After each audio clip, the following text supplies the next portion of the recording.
باپ وہ عظیم ہستی ہے جس کے پسینے کی ایک بوند کی قیمت بھی اولاد ادا نہیں کر سکتی۔ لہذا محترم سامعین حاضرین، ہمیں چاہیے اپنے والدین کا ادب و احترام کریں، ان کی خدمت کریں۔ والدین کی خدمت میں ہمارے لیے راحت ہے، والدین کی خدمت میں ہمارے لیے عزت ہے، والدین کی خدمت میں ہمارے لیے جنت ہے۔ اللہ سبحانہ تعالی ہم سب کو اپنے والدین کا ادب و احترام کرنے کی توفیق عطا فرمائے، آمین بجاہ النبی الکریم وصلی اللہ تعالی علی محمد۔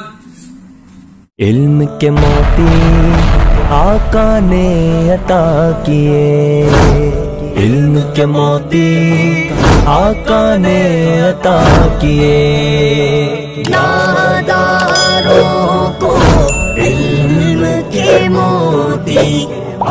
باپ وہ عظیم ہستی ہے جس کے پسینے کی ایک بوند کی قیمت بھی اولاد ادا نہیں کر سکتی۔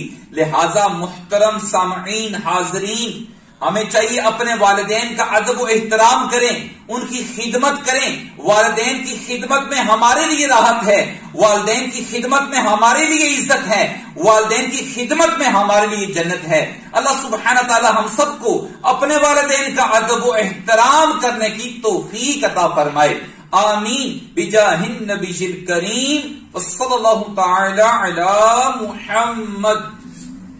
علم کے موتی آقا نے عطا کیے، علم کے موتی آقا نے عطا کیے، ناداروں کو علم کے موتی۔